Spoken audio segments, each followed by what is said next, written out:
الحمد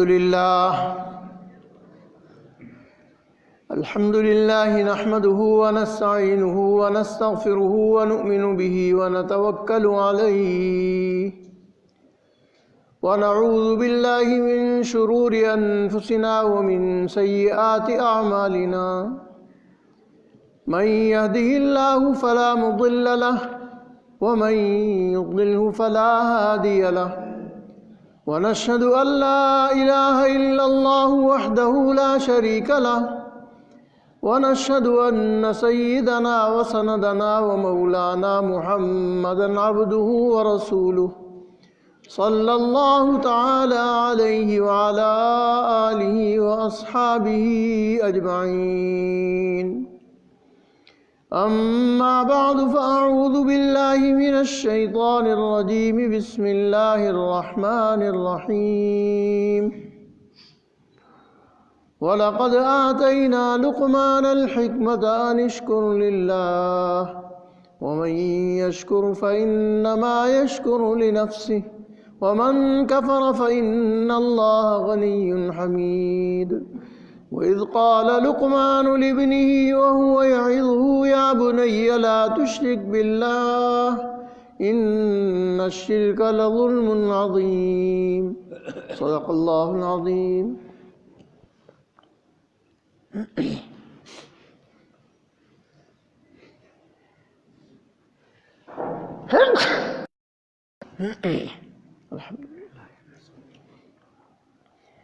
عزیزان محترم، گزشتہ جمعہ تربیت اولاد پر بات چل رہی تھی۔ تعلیم و تعلم کے میں نے 4 ارکان عرض کیے تھے، اور ان میں پہلا رکن طالب علم۔ طالب علم کے لیے جو بنیادی کہ عقیدے کی اصلاح جو ہے وہ بچپن سے ہوگی۔ ولادت کے بعد جیسے ہی اس نے ہوش سنبھالا ہے، اس کو پہلی تعلیم ماں دے گی۔ وہ اس کی مادر علمی جو ہے وہ بڑی درسگاہ ہے، اصل یونیورسٹی، اصل جامعہ وہی ہے جہاں سے اس کو ابتدائی تعلیم ملے گی۔ اس لیے اس ابتدائی تعلیم کا اہتمام، اور وہ عقائد پر مشتمل ہو، معاملات پر مشتمل ہو، اخلاق پر مشتمل ہو، پھر عبادات کا درجہ آئے گا۔ پہلے درجے میں تو اس کے عقائد اور اس کے اخلاق ہیں۔ دنیا بھر میں یہ بات مسلم ہے کہ اخلاقیات کی تعلیم جو ہے وہ بچپن سے دی جانی چاہیے۔ چنانچہ جاپان میں پہلے 5 سال بچوں کو اخلاقیات کی تعلیم دی جاتی ہے۔ اخلاقیات سکھائے جاتے ہیں، آداب سکھائے جاتے ہیں۔ آداب، بڑوں کے ساتھ کس طرح پیش آنا ہے، گھر والوں کے ساتھ کس طرح پیش آنا ہے، باہر سڑک پہ کس طرح پیش آنا ہے، یہ سب آداب جو ہیں یہ بچپن سے سکھائے جاتے ہیں۔ سڑک پر چلنے کے آداب قرآن حکیم میں اسی حصے میں جہاں حضرت لقمان علیہ السلام کا ذکر ہے اور ان کے بیٹے کو انہوں نے نصیحت کی ہے، وہاں وقصد فی مشیک واغضض من صوتک، چلنے میں اعتدال، میانہ روی اور روش جو ہے اس کا احترام ہے۔ چنانچہ میں نے بارہا دیکھا جاپان میں بچے اسکول سے نکلتے ہیں، سڑک کراس کرنی ہے، سگنل لگے ہوئے ہیں اور سگنل کا نیچے ایک بٹن بھی لگا ہوا ہے۔ یہ بچے آتے ہیں، فوراً اس بٹن کو دبائیں گے۔ جب تک ان کا راستہ کلیئر نہیں ہوگا وہ سڑک پر قدم نہیں رکھیں گے۔ میں بارہا دیکھا، چھوٹے چھوٹے سے بچے، پرائمری کے بچے بس سے گلے میں لٹکائے ہوئے ہیں، ان کی تعلیم اور تربیت دیکھ کر اس بات کا اندازہ ہوا کہ وہ اخلاقیات جو اسلام نے سکھائی تھیں وہ ہم چھوڑ بیٹھے ہیں، انہوں نے اس کو سنبھال لیا۔ سڑک پر چلنے کے آداب، چنانچہ بچے جو ہیں وہ سڑک پہ بھاگتے دوڑتے نہیں ہیں، ایک لائن سے چلتے رہتے ہیں، ترتیب سے چلتے ہیں۔ جب سڑک پار کرنی ہوتی ہے تب بھی ترتیب سے کرتے ہیں، اور ہر بچہ اپنا بستہ اپنی کمر پر لادے ہوئے ہوتا ہے، چاہے وہ امیر کا بچہ ہے چاہے وہ غریب کا بچہ ہے، اور ہر بچہ اسکول سے پیدل اپنے گھر جائے گا یا سائیکل پہ جائے گا۔ ماں باپ چاہے ان کے پاس کتنی ہی بڑی گاڑیاں ہوں، کتنی ہی سہولتیں ہوں، بچوں کو نہیں بٹھائیں گے، بچے پیدل اسکول سے گھر جائیں گے۔ ہر محلے میں، ہر علاقے میں اسکول بنے ہوئے ہیں، بچے اس علاقے کے۔ بلکہ ایک مرتبہ میں ایک دوست کے ساتھ جا رہا تھا تو اسکول کی چھٹی ہوئی اور بچے اسکول سے نکلے اور ان کے بچے بھی نکلے، تو بچوں نے باپ کی گاڑی کو دیکھ کے بس ایسے ہاتھ ہلایا، تو میں نے کہا ان کو بٹھا لیں، کہیں گے نہیں۔ ان میں ایک احساس رہنا چاہیے برابری کا، کیونکہ ان میں کچھ ایسے ہیں جن کے ماں باپ کے پاس گاڑیاں نہیں ہیں، ان میں کچھ ایسے ہیں جن کے پاس وسائل نہیں ہیں۔ تو اصول ہمارا یہ ہے کہ بچے اسکول سے پیدل آئیں گے، سب کے بستے ان کے گلے میں ہوں گے، پھر یہاں تک کہ ان کا نظام بچوں کی اخلاقی تربیت میں کہ سب بچے ایک جیسا کھانا کھائیں گے، کھانے کا امتیاز نہیں ہوگا، ان کو مینو پہلے دن دے دیا جاتا ہے، ان کی مائیں وہی کھانا تیار کریں گی جو سب کے لیے ہوگا۔ امتیازی نشان، امتیازی علامت، امتیازی لباس کوئی نہیں ہوگا۔ اسکول کا لباس تو خیر سب کا ان کا اپنا ہے، ان کا تہذیب و تمدن اپنی جگہ ہے، لیکن جو اخلاقی تربیت ہے وہ اخلاقی تربیت اس طرح سے۔ ہمارے ہاں امراء اور رؤساء کے بچوں کا نظام اور ہے، غرباء اور فقراء کے بچوں کا نظام اور ہے، اور اس سے بچوں میں ہوس اور حرص پیدا ہوتی، طمع اور لالچ پیدا ہوتا ہے، اور طمع اور لالچ کا ساتھ ساتھ چوری کا عنصر بھی پیدا ہوتا ہے کہ بچے جو ہیں وہ کسی کا اچھا کھانا دیکھ کر اس کا لنچ باکس چرا لیں گے، اور جب سب کو پتا ہو کہ سب کا ایک ہی جیسا ہے تو کوئی حرص نہیں ہوگی، کوئی طمع نہیں ہوگی، کوئی لالچ نہیں ہوگا۔ تو بچوں کی اخلاقی تربیت میں اس بات کا شدید اہتمام کیا جانا چاہیے کہ ان میں امتیازی علامت نہ پائی جائے، امتیازی نشان نہ پایا جائے۔ اسی طرح سے جیسے عام طور پر مزاج ہے لوگوں کا کہ اپنے بچوں کو جیب خرچ دے دیتے ہیں، بعض حضرات ضرورت سے زیادہ دیتے ہیں، جس سے بچوں میں فضول خرچی کا رجحان پیدا ہوتا ہے۔ یہی تو تربیت کا زمانہ ہے، یہی تو تعلیم کا زمانہ ہے، یہی سکھانے کا زمانہ ہے۔ اگر اس زمانے میں آپ نے اس میں فضول خرچی ڈال دی، اسراف ڈال دیا، تبذیر ڈال دی، تو اس اسراف اور تبذیر سے پھر آئندہ زندگی میں کیسے بچے گا؟ لہذا بچوں کی تعلیم اور تربیت میں اس بات کا شدید اہتمام کیا جائے، سخت اہتمام کیا جائے کہ وہ بلا ضرورت کوئی چیز نہ خریدیں، ضرورت سے زائد کوئی چیز نہ خریدیں، ضرورت جتنی ہے اتنی خریدیں، اس سے زائد نہ خریدیں،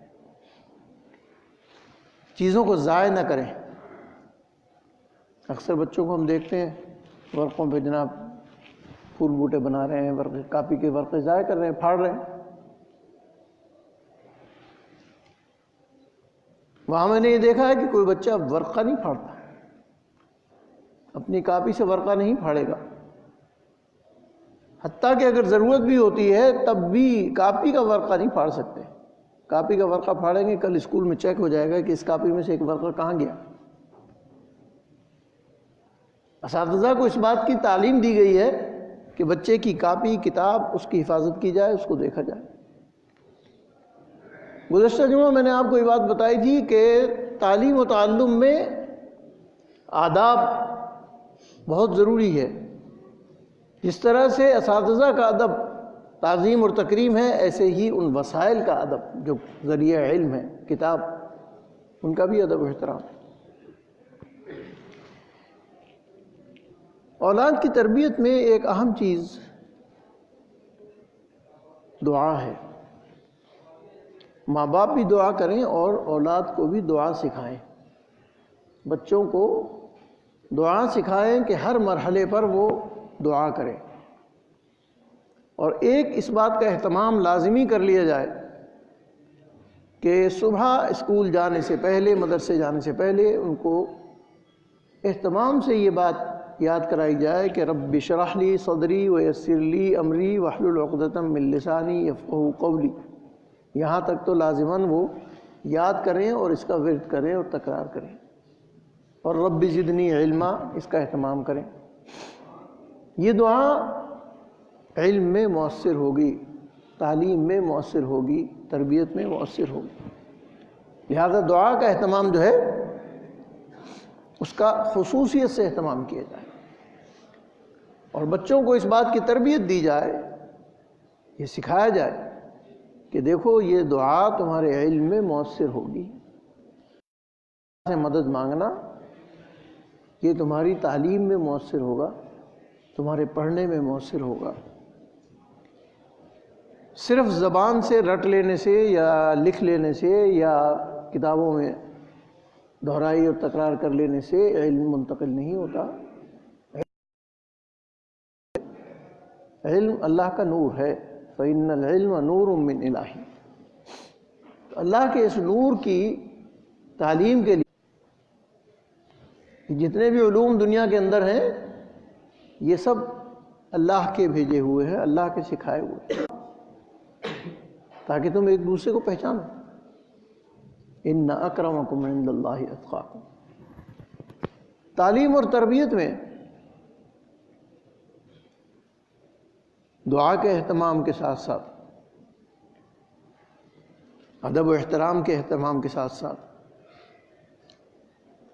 اس بات کی بھی تربیت دی جائے کہ گفت و شنید میں سچ کو لازم پکڑا جائے.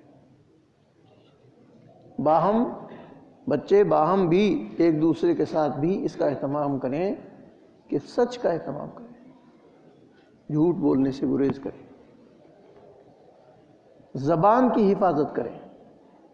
اور یہ دن جو ابتدائی دن ہے، انہی دنوں میں اگر سکھا دیا جائے گا حفاظت لسان تو پھر آئندہ زندگی میں یہ کام آئے گا. لیکن اگر حفاظت لسان ابتدا میں نہ سکھائی گئی، ہمارے یہاں پنجاب میں کہتے ہیں جی کہ بچہ جب گالی دینا سیکھ لے تو کہتے ہیں ہن جوان ہو گیا. یہ بات نہیں ہے.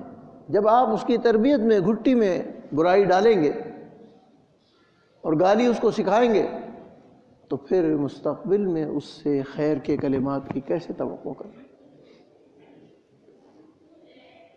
لہذا تعلیم اور تربیت میں زبان کی حفاظت، بچوں کو اس طرح سے تربیت دی جائے کہ وہ اپنی زبان کی حفاظت کریں اور زبان سے نازیبا الفاظ کا اظہار نہ کریں، استعمال نہ کریں، نامناسب کلمات.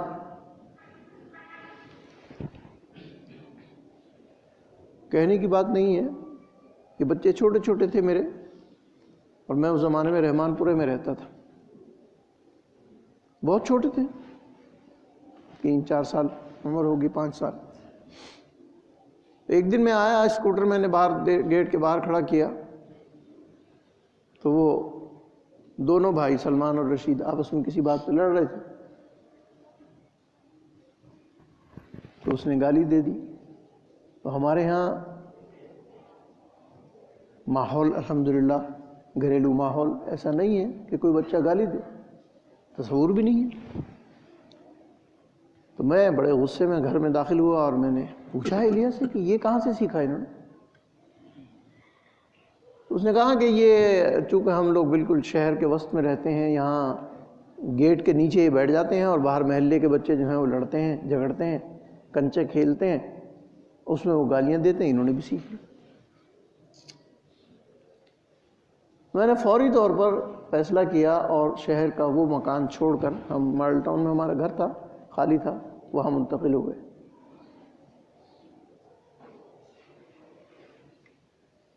اولاد کی تربیت بہت اہم ہے، اپنے مالی معاملات، اپنے دیگر معاملات سارے اس پر مؤخر کیے جا سکتے ہیں، ساری چیزیں مؤخر کی جا سکتی ہیں اولاد کی تربیت۔ تو خدا نخواستہ اگر بچے اس قسم کے ماحول اور تربیت میں پڑھ رہے ہوں تو جگہ تبدیل کی جائے، مکان تبدیل کیا جائے، علاقہ تبدیل کیا جائے، اس کے ساتھ ساتھ سکھایا بھی جائے، تربیت بھی کی جائے، بتایا بھی جائے کہ یہ چیزیں اچھی نہیں ہیں، یہ بد اخلاقی کا حصہ شمار ہوتے ہیں۔ تو زبان کی حفاظت،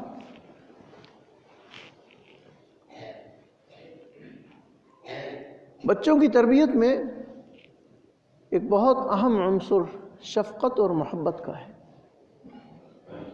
ماں باپ عام طور پر بہت شفقت کرتے ہیں، بہت محبت کرتے ہیں۔ بعض والدین جو ہیں وہ سخت مزاج ہوتے ہیں، باپ بہت سخت مزاج ہوتا ہے یا ماں بہت سخت مزاج ہوتی ہے۔ ایسے میں دونوں کو اس بات کا اہتمام کرنا چاہیے کہ اعتدال رہے، غصہ حد سے متجاوز نہ ہو، متجاوز نہ ہو۔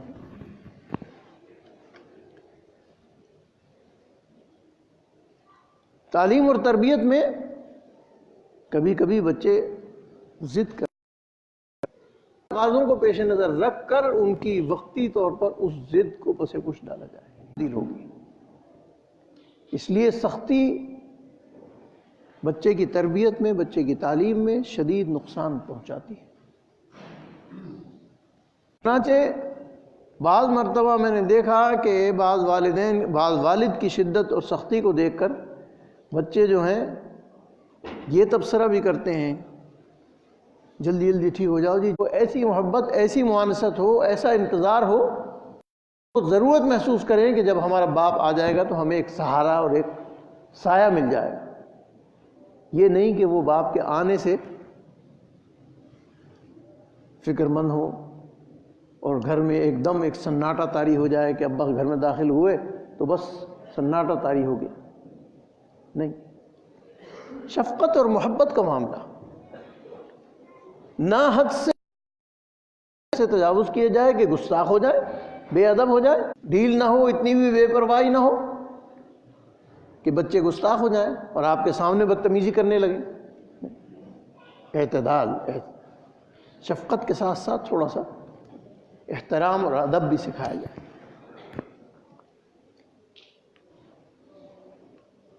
بچوں کی تربیت میں اس بات کا بھی اہتمام کیا جائے، طبعی تقاضا ہے، لہذا اس کے طبعی تقاضے کو مسلسل دبانے سے اس کی گروتھ متاثر ہوگی، اس کے بڑھنے کی، جو اس کا اوپر جانے کی اپروچ ہے وہ متاثر ہوگی۔ لہذا کھیلنے کا بھی اہتمام، اور کھیلنے کے اہتمام کے ساتھ ساتھ کبھی ان کے ساتھ خود بھی کھیلیے، خود بھی اس کھیل میں ان کے ساتھ مشغول ہو جائیے۔ یہ تربیت کا حصہ ہوگا تاکہ آپ کے ساتھ جو ایک بعد ان کے درمیان نظر آ رہا ہے وہ بعد ختم ہو جائے، پھر وہ محبت اور شفقت بڑھ جائے گی۔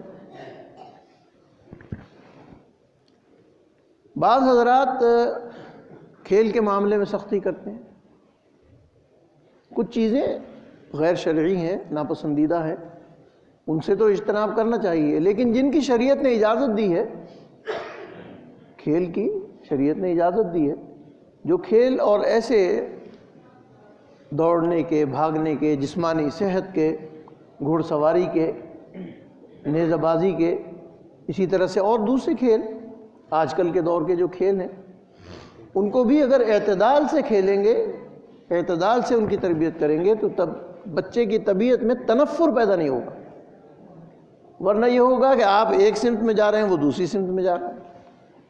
جب تک تو وہ آپ کے ماتحت ہے اس وقت تک تو آپ کی بات مانے گا، اور جس دن وہ قوت والا ہو جائے گا وہ الگ راستہ اختیار کر لے گا۔ پھر آپ کی ساری تربیت بیکار ہو جائے گی، ساری احتیاط، ساری حفاظت بیکار ہو جائے گی۔ اس لیے اس میں یہ طبیعت میں، اس کے یہ مزاج میں نہ پیدا ہونے دیں کہ جس سے وہ بغاوت کا عنصر جو ہے، یہ بغاوت کا عنصر کہاں پیدا ہوتا ہے؟ جب تنفر پیدا ہوتا ہے دونوں، جب سختی سے آپ کسی چیز کو روکتے ہیں۔ والد صاحب رحمۃ اللہ علیہ جامعہ اشرفیہ میں مفتی تھے، اور ان کا کمرہ لمبا سا کمرہ تھا، وہ ایک طرف کونے میں بیٹھتے تھے۔ ہم لوگ حفظ کرتے تھے اس زمانے میں، بچپن کی بات ہے، تو ہم اس حفظ کے زمانے میں ہمیں اس بات کی پابندی تھی کہ ہم کمرے میں رہیں گے، کمرے سے باہر نہیں جائیں گے۔ کمرے میں کھیلو، بڑا کمرہ تھا ان کا، کہ کمرے میں کھیلو جو کچھ کھیلنا ہے۔ تو کبھی ہم اس کمرے میں ہی کرکٹ بھی کھیلتے تھے، کبھی بیڈمنٹن بھی کھیلتے تھے، چھوٹے چھوٹے سے تھے، وہیں بھاگ دوڑ کرتے رہتے تھے۔ لوگ والد صاحب کے پاس ملنے کے لیے آتے تھے، ان کو بڑا ناگوار گزرتا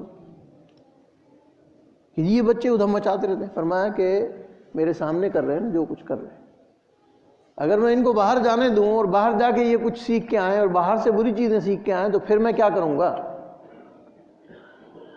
ہم نے ان کے سامنے ہی سب کچھ کیا، کھیلے۔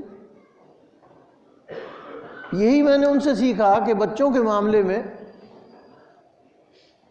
بچے جو ہیں، جب آپ کسی چیز کو منع کریں گے، روکیں گے، تو الحریص مما منع، طبیعت کا تقاضا یہ ہے کہ جس چیز سے روکا جائے اس کی طبیعت حریص ہوتی ہے۔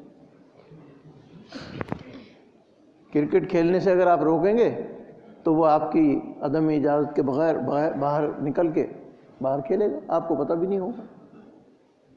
اسی طرح سے اور دوسرے کھیل ہیں، پتنگ بازی بہت ایک زمانے تک رہی ہے، اب تو خیر اللہ کا شکر ہے کہ اس کے اوپر کافی پابندی ہو گئی، ورنہ تھی۔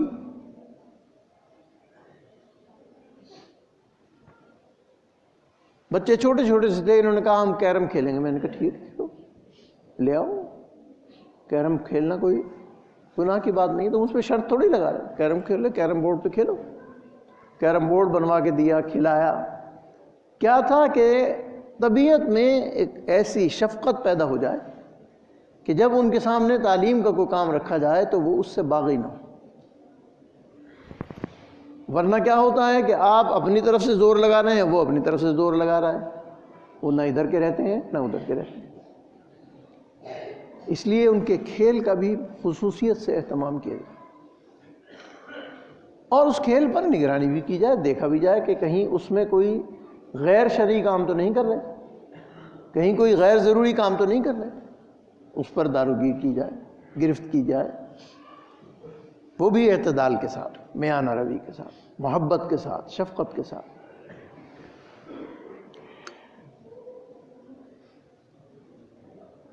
ہر عمر کے الگ الگ تقاضے ہیں۔ ایک تقاضا ہوتا ہے بچپن میں ایک چیز بہت اچھی لگتی ہے، کچھ دن کے بعد وہ تقاضا تبدیل ہو جاتا ہے، پھر اور چیزیں اچھی لگنے لگتی ہیں، پھر عمر اور بڑی ہوتی ہے، پھر اور چیزیں تقاضے تبدیل ہوتے رہتے ہیں۔ اس لیے بچوں کے ساتھ اس چیز کا اہتمام رکھیں کہ اس وقت اس کا تقاضا کیا ہے، اس کا مزاج کس چیز کا متحمل ہے، کس چیز کا متقاضی ہے، اس کے مطابق اس کے تقاضے پورے کریں، شرعی تقاضوں کے مطابق اہتمام رکھیں۔ لباس کی اہمیت بھی ان کو دلائیں۔ لباس، ایک لباس کی تو وہ مجبوری ہے کہ جو آپ اسکول کا لباس ہے یا پابند ہیں آپ اس نظام کے، اس سے ہٹ کر گھر میں آنے کے بعد بھی ان کو ایک شریفانہ لباس کی عادت ڈالیں، اپنے اقدار کی حفاظت کرنا سکھائیں۔ اسی طرح سے لباس میں سر کا ڈھانپنا یہ مسلمان کی ذمہ داری ہے۔ اس کی تربیت اگر آپ بچپن سے ڈالیں گے تو یہ حصہ رہے گی، اور اس بچپن کی تربیت کا عالم یہ ہوتا ہے کہ چاہے بڑھاپا آ جائے، 72 سال عمر ہو گئی ہے، سر ننگا کرتے ہوئے شرم آتی ہے، بستر پہ جا کے تو ٹوپی اتار دیں گے، لیکن بستر سے پہلے ٹوپی اتارنے کا تصور جو ہے وہ اس تربیت کا نتیجہ ہے۔ کبھی ہم جب سامنے والد کے آتے پوچھتے ٹوپی کہاں ہے؟ باہر نکلنے کا تو تصور ہی نہیں ہے، گھر سے باہر بغیر ٹوپی کے نکلنے کا تصور نہیں تھا۔ یہ تربیت تھی۔ اب اس کے برعکس تربیت ہے کہ گھر میں زبردستی اوڑے رکھیں گے، مدرسے میں زبردستی ٹوپی اوڑے رکھیں گے۔ ابھی کل پرسوں ایک صاحب آئے تھے، وہ بتا رہے تھے کہ ہمارے طلبہ کا ایک عجیب مزاج ہے، مدرسے سے نکلیں گے تو ٹوپی اتار کے جیب میں ڈال لیں گے۔ تو میں نے تو ٹوپی ایسی اڑی جو جیب میں نہیں ڈال سکتے، جیب میں ڈالیں گے تو چوم اڑ جائے گی، اس کی شکل ہی بگڑ جائے گی۔ تو یہ ٹوپی اکثر ایسی لیتے ہیں جسے موڑ توڑ کے نیفے میں گھسا لیں۔ حقیقت یہ ہے کہ یہ اپنے آپ کو دھوکہ دینا ہے، دوسروں کو نہیں دھوکہ دے سکتے۔ آپ کی وضاحت، آپ کی چال ڈھال، آپ چاہے ٹوپی اوڑھیں نہ اوڑھیں، دیکھنے والا آپ کو پہچان لے گا کہ آپ کون ہیں۔ لوگوں کو بیوقوف نہ سمجھیں، لوگ بڑے سمجھدار ہیں۔ اس لیے اپنی وضاحت جو ہے اس کی حفاظت کریں۔ پھر دوسری بات یہ ہے کہ اپنی وضاحت کو اپنے لیے باعث افتخار سمجھیں، اپنی وضاحت کو باعث افتخار سمجھیں، باعث تحقیر اور تذلیل نہ سمجھیں۔ آپ کو اللہ نے جو شرف اور امتیاز عطا فرمایا ہے، وہ شرف اور امتیاز آپ کی اس ظاہری وضاحت میں بھی ہے۔ سپاہی اپنی وردی سے پہچانا جاتا ہے۔ اگر کوئی سڑک پہ لنگی باندھ کے کھڑا ہو جائے سپاہی، چاہے وہ ایس پی کیوں نہ ہو، آپ اس کا احترام نہیں کریں گے۔ اگر کوئی لنگی باندھ کے، پگڑ باندھ کے کھڑا ہو جائے، S P D S P, کیا آپ اس کا احترام کریں گے؟ نہیں۔ لیکن اگر کوئی جعلی وردی پہن کے کھڑا ہو جائے تب بھی آپ رک جائیں گے، چاہے وہ اندر سے نہیں ہے، با اختیار نہیں ہے، لیکن جعلی وردی اس نے پہنی ہوئی ہے تو آپ اس کا احترام کریں گے۔ تو اسی طرح سے اپنے اوپر بھی قیاس کیجئے کہ اگر آپ کی وضاحت اس ضابطے کے اندر ہوگی تو آپ کا احترام کیا جائے گا، اور جب آپ اپنی وضاحت کو چھوڑ دیں گے تو پھر آپ کا احترام نہیں کیا جائے گا۔ تو تعلیم و تربیت میں وضاحت کا بھی اہتمام سکھایا جائے کہ وضاحت کی حفاظت کرنا، جس مزاج پہ چل رہے ہیں، جس منہج پہ چل رہے ہیں، جس طریقے پہ چل رہے ہیں، اس طریقے میں تعلیم اور تربیت میں اس کا اہتمام شدید ضروری ہے تاکہ آپ پہچانے جائیں۔ آپ کا پہچانا جانا بہت ضروری ہے تاکہ آپ سے اگر کسی نے برا معاملہ بھی کرنا ہے نا تو وہ اس کا خود ذمہ دار ہے، لیکن اکثر لوگ انشاءاللہ آپ کے ساتھ اچھا معاملہ کریں گے۔ کبھی کبھی بد اخلاقی لوگ کرتے ہیں، داڑھی دیکھ کے، ٹوپی دیکھ کے کرتے ہیں، اکثر مشاہدہ ہے کہ بعض مرتبہ بعض لوگ جو ہیں وہ بےہودگی پہ اتر آتے ہیں، وہ ان کی اپنی اندر طبیعت میں فساد ہے، اس فساد کا کوئی علاج نہیں ہے۔ تو اس موقع پر بھی آپ کا معاملہ جو ہے وہ آداب سے، اخلاق سے اور تہذیب سے اور تمدن سے ہٹنا نہیں چاہیے۔ یہی تعلیم اور تربیت کی چیزیں ہیں۔ تو رکن اول کے بارے میں بات چل رہی ہے، ابھی رکن ثانی والدین ہیں، استاد ہے، پھر چوتھا رکن مدرسہ ہے، اسکول ہے۔ انشاءاللہ ان پر، ان کے آداب اور اخلاق پر بات کریں گے۔ دعا فرمائیے اللہ تعالی ہم سب کو توفیق عمل عطا فرمائے اور ہماری اولاد کی نیک اور صالح تربیت فرمائے۔ ربنا تقبل منا انک انت السمیع العلیم۔